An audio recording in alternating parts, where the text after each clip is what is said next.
سب سے پہلی اسٹریٹجی یا سب سے پہلا طریقہ، یہ media they pick up the black sheep of the Muslim community and they portray as though the exemplary Muslims. یہ انٹرنیشنل میڈیا جو چند بھٹکے ہوئے مسلمان ہیں ان کو لے کر میڈیا کے سامنے ایسا پیش کر رہا ہے کہ یہ مسلمان کی مثال ہے، یہ عام مسلمان ہیں. اور ہم جانتے ہیں کہ ہر مذہب میں بھٹکے ہوئے لوگ ہیں، تو چند مسلمان جو اسلام کی راہ سے بھٹک گئے ان کو لیتا ہے اور میڈیا پہ دکھاتا ہے جیسے یہ عام مسلمان کی مثال ہے. مثال کے طور پہ اگر ایک لیٹسٹ مرسڈیز کار مارکیٹ میں آتی ہے اور آپ کو جاننا ہے کہ مرسڈیز کار کتنی اچھی ہے، اور اگر آپ اس مرسڈیز کار کے سٹیئرنگ وہیل کے پیچھے ایک ایسے انسان کو بٹھاتے ہیں جو ڈرائیونگ نہیں جانتا ہے اور وہ گاڑی کو ٹھوکتا ہے، گاڑی کا ایکسیڈنٹ کرتا ہے، میں آپ سے پوچھنا چاہتا ہوں آپ کس کو دوشی ٹھہرائیں گے، گاڑی کو یا ڈرائیور کو؟ آپ دوشی کس کو ٹھہرائیں گے، ڈرائیور کو یا گاڑی کو؟ ڈرائیور کو، گاڑی کو نہیں.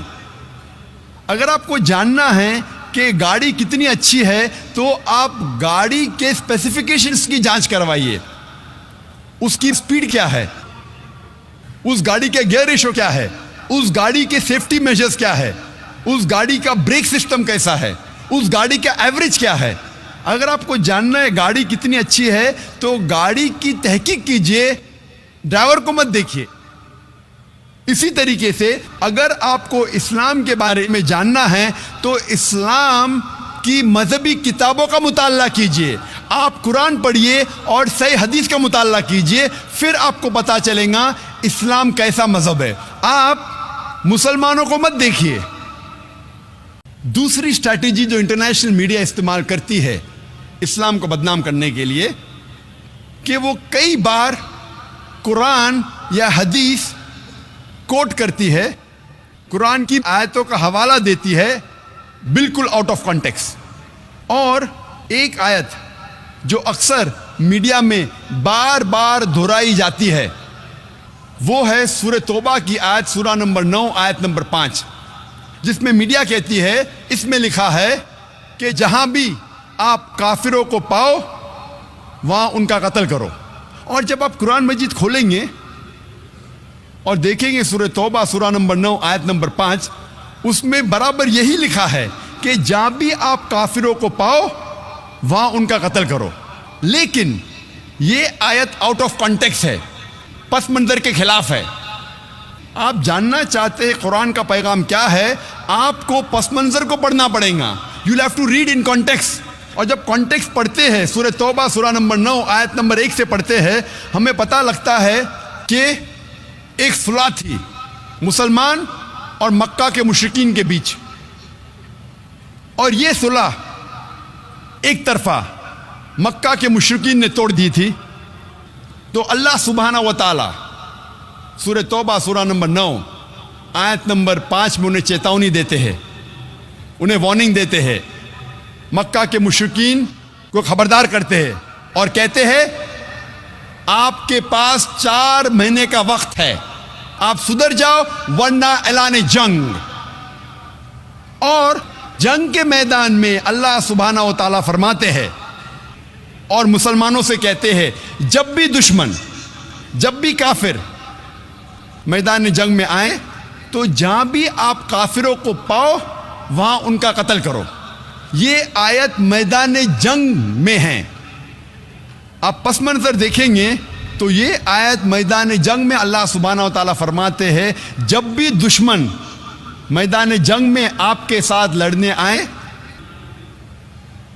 جو ایمان نہیں رکھتے، جو کافر ہے، آپ ڈرو مت، ان کے ساتھ ڈٹ کے مقابلہ کرو. اور عام طور پہ آپ جب بھی دیکھو کوئی بھی آرمی جنرل، مثال کے طور پہ ایک جنگ اگر ہو رہی تھی امریکہ یو ایس اے اور ویتنام کے بیچ، but natural army general of U S A یہ کہیں گا اپنے سپاہی سے جنگ کے میدان میں، وہ یہ نہیں کہیں گا ڈر جاؤ اور بھاگ جاؤ، وہ یہ کہیں گا کہ جب بھی ویتنامیز، جب بھی دشمن آئے آپ ڈرو مت، آپ ان کا قتل کرو۔ عام طور پہ کوئی بھی سپاہ سالار، کوئی بھی آرمی جنرل اپنے سپاہی کی ہمت افزائی کرنے کے لیے جنگ کے میدان میں یہی کہیں گا کہ ڈرو مت، اب لڑو، جہاں بھی دشمن کو پاؤ آپ ان کا قتل کرو۔ تو وہی تو قرآن مجید میں اللہ سبحانہ تعالیٰ فرماتے، لیکن کئی بار دشمن اسلام آؤٹ آف کانٹیکسٹ کوٹ کرتے ہیں۔ اور انٹرنیشنل میڈیا کے علاوہ ہندوستان میں بھی کئی دشمن اسلام ہیں، اور ایک بہت فیمس رائٹر، لیکھک جو اسلام کے خلاف لکھتا ہے، اس کا نام ہے ارون شوری۔ وہ یہی آیت کا حوالہ دیتا ہے اپنی کتاب ورلڈ آف فتواز میں، اور کہتا ہے قرآن میں لکھا ہے سورہ توبہ سورہ نمبر 9 آیت نمبر 5 میں، جہاں بھی کافروں کو آپ پاؤ، بریکٹس میں وہ کہنا چاہتا ہے ہندو، جہاں بھی آپ کافروں کو پاؤ وہاں ان کا قتل کرو۔ میں پوچھتا ہوں کہ اتنے ہندو یہاں رہ رہے ہیں، کیا عام طور پہ مسلمان ہندو کا قتل کرتا ہے؟ اور ورس نمبر 5 کے بعد ارون شوری چھلانگ مارتا ہے ورس نمبر 7 پہ۔ کیوں؟ کیونکہ ورس نمبر 6 میں اس کی بیماری کا علاج ہے۔ ورس نمبر 6 میں کوئی بھی انسان جس کے پاس تھوڑا بھی عقل ہے وہ فوراً پہچان لے گا کہ اس میں کچھ گڑبڑ ہے، کیونکہ ورس نمبر 6 میں اس کی بیماری کا علاج ہے۔ ورس نمبر 6 سورہ توبہ سورہ نمبر 9 آیت نمبر 6 میں اللہ تعالیٰ فرماتے کہ اگر مشرک، اگر کافر، اگر آپ کے دشمن امن چاہتے ہیں تو انہیں صرف چھوڑ مت دو، لیکن ان کو حفاظت کے ساتھ ایسی جگہ پہ لے جاؤ جہاں وہ محفوظ ہے۔ escort them to a place of security۔ دشمن کو صرف چھوڑو مت، ان کے ساتھ جاؤ اور ایسی جگہ پہ انہیں چھوڑ آؤ جہاں وہ محفوظ ہے۔ آج کے تاریخ میں کتنا بھی دیالو سپاہ سالار، اگر دشمن امن چاہتا ہے کہیں گا اپنے سپاہی سے چھوڑ دو، بٹ کوئی سپاہ سالار یہ نہیں کہیں گا کہ اس کو اسکارٹ کرو، اس کو حفاظت کے ساتھ ایسی جگہ پہ لے جاؤ جہاں وہ محفوظ ہے۔ اور قرآن میں اللہ تعالیٰ یہی فرماتے ہیں کہ اگر دشمن، اگر کافر، اگر مشرک صلح چاہتے ہیں، امن چاہتے ہیں، تو انہیں حفاظت کے ساتھ ایسی جگہ لے جاؤ جہاں وہ محفوظ ہے۔ تیسری اسٹریٹجی، تیسرا طریقہ جو انٹرنیشنل میڈیا اسلام کو بدنام کرتا ہے وہ ہے، وہ کچھ اسلام کے الفاظ یا قرآن میں سے کچھ الفاظ لیتی ہے اور اس کا غلط ترجمہ کرتی ہے اور اسلام کو بدنام کرتی ہے۔ اور سب سے زیادہ بدنام لفظ اسلام اور قرآن میں جو موجود ہے، جو میڈیا جو سب سے زیادہ بدنام کرتی ہے آج کی تاریخ میں، وہ ہے لفظ جہاد۔ اور میڈیا ایسا پیش کرتی ہے کہ جہاد کی معنی کیا ہے؟ میڈیا کہتی ہے کہ جہاد مطلب کوئی بھی مسلمان جب جنگ کرتا ہے کوئی بھی وجہ سے، چاہے اپنی ذاتی وجہ ہو، چاہے پیسے کے لیے ہو، چاہے پاور کے لیے ہو، چاہے طاقت کے لیے ہو، چاہے علاقے کے لیے ہو، کوئی بھی وجہ سے اگر مسلمان لڑتا ہے اسے کہتے ہیں جہاد۔ جہاد کی یہ معنی بالکل نہیں ہے۔ جہاد آتا ہے عربی لفظ جہادہ سے، جس کے معنی ہے جد و جہد، ٹو اسٹرائیو۔ جہاد مینس ٹو اسٹرگل۔ اور اسلامک شریعت اس کی معنی ہے کہ جب ایک انسان اپنے نفس کے خلاف جد و جہد کرتا ہے اللہ سبحانہ و تعالیٰ کے احکامات پہ عمل کرنے کے لیے، اسے کہتے ہیں جہاد۔ یہ افضل جہاد ہے۔ جہاد کے معنی ہے جد و جہد۔ اور اسلامک پس منظر میں اگر ایک مسلمان یا کوئی انسان اپنے نفس کے خلاف جد و جہد کر رہا ہے اللہ سبحانہ و تعالیٰ کے احکامات پہ عمل کرنے کے لیے، اسے کہتے ہیں جہاد۔ اگر ایک انسان جد و جہد کر رہا ہے معاشرے کو سدھارنے کے لیے، اسے کہتے ہیں جہاد۔ اگر ایک انسان میدان جنگ میں ظلم کے خلاف جد و جہد کر رہا ہے، اسے کہتے ہیں جہاد۔ اگر ایک انسان حق کے لیے، اپنی جان بچانے کے لیے میدان جنگ میں ان سیلف ڈیفenس اگر جد و جہد کرتا ہے، اسے کہتے ہیں جہاد۔ جہاد کی معنی ہے جد و جہد، it means to strive and struggle. چوتھی اسٹریٹجی جو میڈیا اکثر استعمال کرتی ہے وہ ہے کہ کئی چیزیں کہتی ہے اسلام کے بارے میں جو اسلام میں موجود ہی نہیں ہیں۔ مثال کے طور پہ اسلام اور سائنس میں ہمیشہ اختلاف ہے، بالکل غلط بات ہے۔ قرآن مجید میں 6000 سے زیادہ آیتیں ہیں، اس میں سے 1000 سے زیادہ سائنس کے بارے میں ہے، اور ایک بھی قرآن کی آیت نہیں ہے جو سائنس نے کہا ہے کہ یہ غلط ہے۔ میڈیا کہتی ہے کہ اسلام میں خواتین کے حقوق نہیں ہیں، خواتین کو اسلام میں دبایا جاتا ہے، خواتین کو جنت ملتی ہی نہیں اسلام میں۔ میری تقریر آپ سنیں گے اسلام میں خواتین کے حقوق، آپ دیکھیں گے ماشاءاللہ۔ اسلام ایک واحد مذہب ہے، محمد صلی اللہ علیہ وسلم نے جتنے خواتین کو حقوق دیے ہیں قرآن اور حدیث میں کوئی بھی مذہب نہیں دیتا، یہاں تک کہ مغربی تہذیب بھی نہیں دیتی۔ تو اکثر کئی بار میڈیا ایسی چیزیں فرماتی ہے اسلام کے بارے میں جو اسلام میں موجود ہی نہیں ہیں۔ پانچویں اسٹریٹجی جو میڈیا اکثر استعمال کرتی ہے وہ کئی چیزیں اسلام کی لیتی ہے جو صحیح ہے، لیکن کہتی ہے کہ ان چیزوں کے وجہ سے انسانیت میں کئی مشکلات ہے۔ اسلام کی تعلیمات کو لیتی ہے اور کہتی ہے ان تعلیمات کی وجہ سے انسانیت میں کئی مشکلات ہے، there are problems in humankind. لیکن جب ہم تحقیق کرتے ہیں جو تعلیمات وہ کہتے انسانیت کے لیے پرابلم ہے وہ صحیح میں انسانیت کے لیے حل ہے۔ مثال کے طور پہ میڈیا اکثر کہتی ہے کہ مسلمز آر فنڈامنٹلسٹ، مسلم بنیاد پرست ہے، مسلمز آر ایکسٹریمسٹ، مسلمز شدت پسند ہے، مسلمز آر ٹیررسٹ، مسلمز دہشت گرد ہے، مسلمز آر انٹالرنٹ۔ یہ اسلام جو مذہب ہے دوسرے خیالات کو برداشت نہیں کرتا۔ اکثر میڈیا کہتی ہے مسلمز آر فنڈامنٹلسٹ، مسلمان بنیاد پرست ہے۔ بنیاد پرست کی کیا معنی ہے؟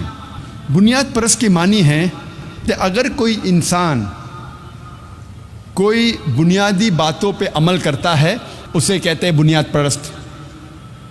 مثال کے طور پہ اگر ایک میتھمیٹیشین کو اچھا میتھمیٹیشین بننا ہے، اس کے لیے فرض ہے کہ وہ میتھمیٹکس کی بنیادی باتوں کو جانے اور اس کے اوپر عمل کرے۔ جب تک وہ میتھمیٹکس کے میدان میں بنیاد پرست نہیں ہے تب تک وہ اچھا میتھمیٹیشین بن ہی نہیں سکتا۔ اگر کوئی شخص کو اچھا سائنٹسٹ بننا ہے تو اسے سائنس کی بنیادی باتوں کو جاننا فرض ہے اور بنیادی باتوں پر عمل کرنا اس کے لیے فرض ہے۔ جب تک وہ سائنس کے میدان میں بنیاد پرست نہیں بنتا تب تک وہ اچھا سائنٹسٹ بن ہی نہیں سکتا۔ آپ ہر بنیاد پرست کو یہ نہیں کہہ سکتے کیا وہ اچھا ہے کیا برا ہے۔ جہاں تک کہ میں ہوں، میں یہ کہنا چاہتا ہوں کہ میں ایک بنیاد پرست مسلمان ہوں اور مجھے گرو ہے، مجھے فخر ہے ایک بنیاد پرست مسلمان رہنے کا۔ I am proud to be a fundamentalist Muslim, کیونکہ میں اسلام کی بنیادی باتوں کو جانتا ہوں اور اس کے اوپر عمل کرتا ہوں اور کوشش کرتا ہوں قرآن اور صحیح حدیث کے مطابق چلوں۔ اور میں جانتا ہوں کہ قرآن اور صحیح حدیث میں اسلام میں ایک بھی بنیادی تعلیم نہیں ہے جو انسانیت کے خلاف ہے۔ ہو سکتا ہے کہ کچھ تعلیمات کے بارے میں کچھ غیر مسلمانوں کا اعتراض ہو، لیکن جب بھی آپ اس کا بیک گراؤنڈ پیش کریں گے، لاجیکل وجہ پیش کریں گے، تو کوئی بھی عام انسان جو کھلے ذہن کا ہے وہ کبھی بھی ایک بھی اسلام کی تعلیم کو نہیں بتا سکتا جو انسانیت کے خلاف ہے۔ میڈیا کا اسٹریٹجی نمبر 6، چھٹی اسٹریٹجی جو میڈیا استعمال کرتی ہے جسے کہتے ہیں ڈبل سٹینڈرڈز، اردو میں کہیں گے دوگلا پن، ڈبل سٹینڈرڈز۔ میڈیا کہتی ہے کہ مسلمان خواتین حجاب میں ہے، یہ خواتین پہ اسلام ظلم کر رہا ہے۔ کیوں؟ کیونکہ حجاب میں ہے۔ دوسری اور ہم دیکھتے کرسچن نن، کرسچن سسٹرز، وہ بھی حجاب میں، اس کا بھی سر ڈھکا ہوا ہے، لیکن کہتی ارے واہ یہ خواتین کتنی ماڈسٹ ہے، ماشاء اللہ کتنا پردہ کرتی ہے۔ آج تو مسلمہ پردہ کرتی ہے، حجاب کرتی ہے، تو کہا جاتا ہے یہ خواتین پہ ظلم ہو رہا ہے۔ کرسچین سسٹرز نن جب پردہ کرتی ہے تو کہا جاتا ہے کہ دے آر ماڈسٹ۔ مسلمان جب داڑھی رکھتے ہیں، ٹوپی پہنتے ہیں، کہا جاتا ہے دہشت گرد، یہ داڑھی والا ٹوپی والا دہشت گرد۔ جب سکھ داڑھی رکھتے ہیں اور پھیٹا باندھتے ہیں، کہا جاتا ہے واہ کیا مذہبی انسان ہے، اپنے مذہب کا پالن کر رہا ہے۔ مسلمان داڑھی رکھتا ہے، ٹوپی پہنتا ہے، دہشت گرد۔ سکھ داڑھی رکھتا ہے، پھیٹا باندھتا ہے، مذہبی انسان۔ ڈبل سٹینڈرڈز، دوگلے پنا۔ ساتویں اسٹریٹجی، میڈیا اکثر جب بھی کوئی مسلمان جو اسلام پہ عمل نہیں کر رہا ہے اور اسلام کے خلاف بات کرتا ہے، میڈیا اسے ہائی لائٹ کرتی ہے۔ کوئی مسلمان جو مسلمان نام کا ہے، اسلام سے دور ہے، لیکن اسلام کے خلاف لکھتا ہے تو اسے ہائی لائٹ کرتی ہے۔ ہمارے پاس مثال ہے سلمان رشدی اور تسلیمہ نسرین کی۔ سلمان رشدی کو میڈیا نے اتنا ہائی لائٹ کیا، کیوں؟ کیونکہ وہ نام کا مسلمان تھا اور اس نے کتاب لکھی تھی سیٹنک ورسز، اسلام کے خلاف، محمد صلی اللہ علیہ وسلم کے خلاف۔ میڈیا اسے اتنا اچھالتی ہے کہ وہ بن جاتا ہے ملینئر، کروڑ پتی اوور نائٹ۔ سیٹنک ورسز کے پہلے چند لوگ جانتے تھے، سلمان رشدی کو آج میڈیا نے اتنا ہیرو بنا دیا کہ وہ کروڑ پتی اربوں پتی بن گیا۔ کیوں؟ کیونکہ ایک مسلمان اسلام کے خلاف کتاب لکھا، محمد صلی اللہ علیہ وسلم کے خلاف لکھا، رہتا ہے یو کے میں۔ وہ یو کے چند سال پہلے، سلمان رشدی کتاب لکھنے کے پہلے، ایک امریکن رائٹر مارگریٹ تھیچر جب پرائم منسٹر تھی، اس کے لیے 4 لیٹر کا ورڈ استعمال کرتا ہے، 4 لیٹر کا لفظ۔ میں وہ الفاظ کو کہہ نہیں سکتا ہوں کیونکہ میں مسلمان ہوں۔ فادر، انکل، کزن، کنگ، اور اس امریکن کے اوپر بین لگ جاتا ہے۔ ہماری پرائم منسٹر کو فادر، انکل، کزن، کنگ کہتا ہے، بینڈ۔ کچھ وقت کے بعد سلمان رشدی وہی پرائم منسٹر کو وہی الفاظ کو ایکٹیو کرتا ہے، father, uncle, cousin, king add کر جاتا ہے ING، اور اس کو ایوارڈ دیتی ہے گورنمنٹ۔ کیوں؟ کیونکہ اس نے اسلام کے خلاف لکھا۔ وہی پرائم منسٹر مارگریٹ تھیچر کو وہی بک سیٹنک ورسز میں Salman Rushdie father, uncle, cousin, king اور انگ کہتا ہے کئی بار۔ اسی پرائم منسٹر مارگریٹ تھیچر کو کہتا ہے، لفظ استعمال نہیں کر سکتا ہوں میں، کہتا ہے فیمیل ڈاگ، کہتا ہے کتی، اور اسے یو کے گورنمنٹ ایوارڈ دیتی ہے نائٹ ہوڈ۔ کیوں؟ کیونکہ اسی کتاب میں اس نے محمد صلی اللہ علیہ وسلم کے خلاف بھی لکھا۔ 8ویں اسٹریٹجی میڈیا کی کیا کرتی ہے؟ اگر کوئی مسلمان ودوان ہے، اچھا کام کرتا ہے، تو اسے مسلمان جیسا بتاتی ہی نہیں۔ وقت کم ہونے کی وجہ سے ایک ہی مثال دوں گا میں اسٹریٹجی کی۔ ہم جانتے ہیں کہ 8ویں صدی سے 12ویں صدی کو کہا جاتا ہے، یورپین کہتے تھے ڈارک ایجز، اندھیرے کا دور۔ ڈارک ایجز کہاں اندھیرے کا دور تھا؟ وہ اندھیرے کا دور تھا یورپینز کے لیے، انگریز کے لیے۔ مسلمان جو عرب سائنٹسٹ تھے، اتنے کم تحقیق کے باوجود اتنی سائنٹیفک ڈسکوریز کر چکے تھے، دے ور گریٹ۔ لیکن آج جب ہم سائنس پڑھتے ہیں، ہمیں پتہ ہی نہیں لگتا کہ مسلمان اونچائی پہ تھے۔ ہم پڑھتے ہیں ہماری کتاب میں Aristotle of the East, Avicenna انگریز نام لگتا ہے نا، اس کا اصل نام ہے علی ابن سینا۔ ہم پڑھتے کتاب میں ایویسینا، کون سمجھے گا ایویسینا مسلمان تھا؟ ہم پڑھتے ہیں کیمسٹری کے اندر ایک مشہور سائنٹسٹ گیبر نہیں، یہ جابر ہے، جابر ابن حیان. کون سمجھے گا گیبر مسلمان ہے؟ وہ جابر ہے، جابر ابن حیان. ایسی کئی مثال دے سکتا ہوں. ہم پڑھتے ہیں بلڈ سرکولیشن کے بارے میں، ولیم ہاروی. 400 سال پہلے ولیم ہاروی کے پہلے ابن نفیس نے ایجاد کیا تھا، ڈسکرائب کیا تھا بلڈ سرکولیشن. اور ابن نفیس کے 600 سال پہلے نازل ہوا تھا قرآن، جس میں لکھا ہے بلڈ سرکولیشن کے بارے میں. تو میڈیا کیا کرتی ہے؟ اگر مسلمان ودوان ہے اسے چھپانے کی کوشش کرتی ہے کہ وہ مسلمان ہے.